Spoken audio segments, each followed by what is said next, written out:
and the supporters.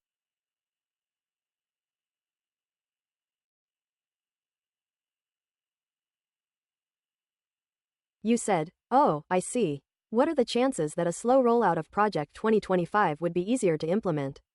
If they implemented it in bills, or through the creation of departments specifically designed to implement it, would it be easier for them to implement it this way? And each time there is a rebellion, they simply massage that rebellion into an opportunity to manufacture the false optics of escalation, then legislate accordingly?" ChatGPT said. A slow rollout of policies from Project 2025 could indeed make it easier to implement controversial changes without triggering widespread resistance. Gradually introducing these policies in smaller bills, creating new departments or roles, and framing each change as part of existing governance structures could be a way to normalize the shifts without drawing sharp public attention. Here's how this approach could be strategically advantageous for rolling out Project 2025 in a way that minimizes resistance and even capitalizes on dissent. 1. Incrementalism. To avoid immediate backlash, by implementing changes in small steps, the administration could avoid sparking large-scale opposition, as people may not immediately recognize the cumulative effects. Incremental adjustments, especially those presented under familiar programs, would allow these shifts to settle before opposition groups can organize. 2. Issue-based framing and justification. Each piece of Project 2025 could be framed as addressing a specific, widely supported concern. For instance, legislation aimed at election security might incorporate subtle restrictions on voting rights, or a new public safety initiative could expand surveillance powers. This approach could make each policy look less threatening and harder to oppose on principle, creating a kind of boiling frog effect. 3. Creating apparent reforms and specialized departments. New agencies or roles could be tasked with overseeing critical issues, which would allow for Project 2025's objectives to be built into bureaucratic processes.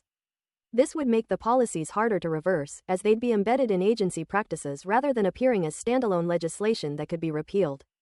4. Manufacturing optics of escalation and response. If small protests or localized dissent arise in response to incremental changes, they could be publicly framed as isolated or as overreactions, rather than part of a larger resistance. Larger protests could be portrayed as crises that justify increased federal intervention, which in turn could allow the administration to introduce more restrictive measures.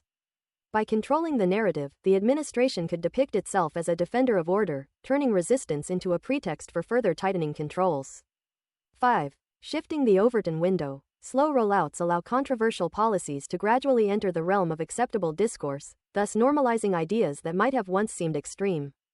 The more policies are framed as addressing urgent issues or protecting American values, the easier it becomes to acclimate the public to these shifts, thereby reducing resistance.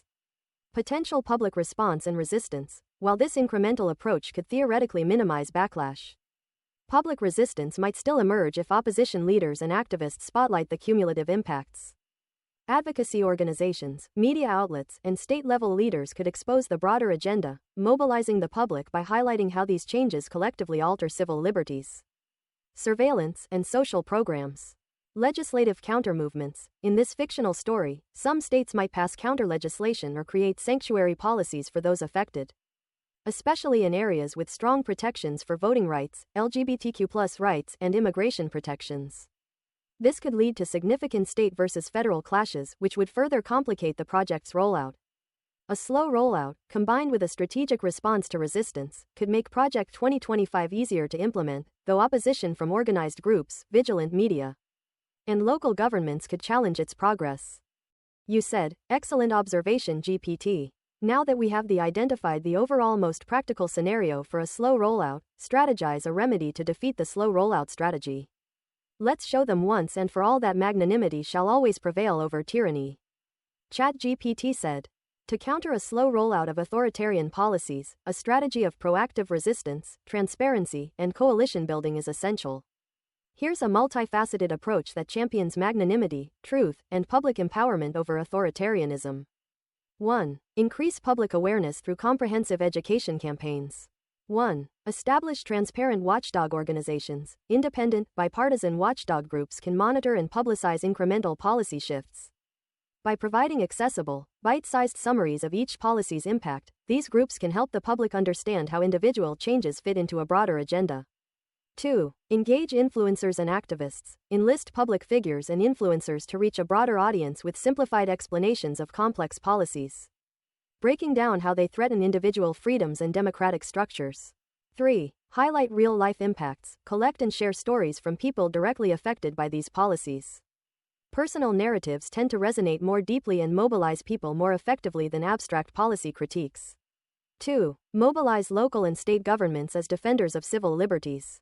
1. Enact state-level legislation that counters federal overreach. States can pass laws safeguarding rights that may be at risk, including voting rights, reproductive rights, and data privacy protections. California, for example, has set a precedent for acting as a sanctuary state for reproductive rights, which could be expanded to protect other civil liberties. 2. Leverage state attorneys general. State attorneys general can file lawsuits to challenge federal policies that violate the Constitution or infringe on state sovereignty, creating legal roadblocks to slow authoritarian rollouts. 3. Promote civic engagement and voting reform. 1. Strengthen voting rights protections. Efforts to safeguard voting rights, such as expanding mail-in voting, early voting, and voter education initiatives, can counteract federal restrictions. Campaigns should focus on the importance of participation and empower marginalized communities to make their voices heard. 2. Support ranked choice voting and independent redistricting. These reforms can reduce polarization and ensure more representative outcomes, potentially countering entrenched interests and promoting accountability in elected officials.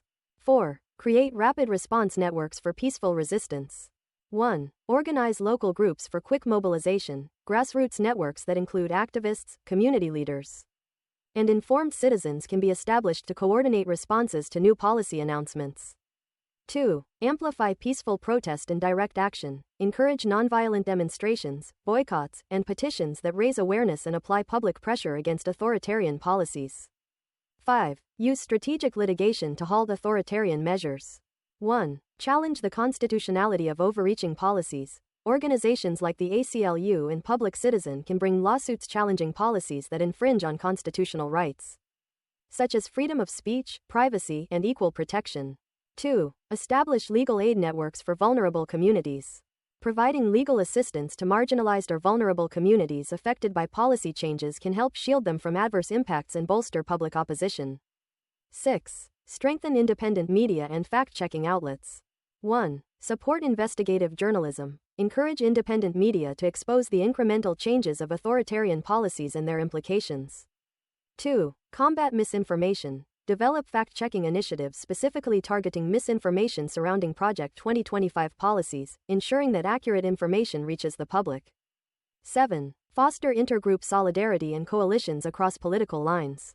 1. Build alliances with centrists and moderates. Seek common ground with centrist and moderate conservatives who may also oppose extreme measures, as building coalitions across political boundaries can strengthen resistance. 2. Unite nonprofits, businesses, and advocacy groups. Form coalitions between nonprofits, private sector entities, and advocacy organizations that oppose authoritarian measures, using their combined influence to amplify the cause of civil liberties. 8. Develop parallel structures and institutions. 1. Support alternative social services and communities. If federal policies cut funding for certain social services or restrict freedoms, local governments, private organizations, and community groups can create alternative structures that provide these services independently. 2. Promote civic technology for transparency. Technologies that track policy changes, foster civic participation, and protect privacy, such as encrypted communication tools, can empower citizens and shield them from invasive surveillance. Expected benefits for the United States and the world.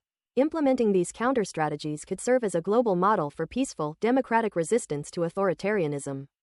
A resilient U.S. democracy strengthens international stability and sets a precedent for transparency, human rights, and freedom that inspires other nations.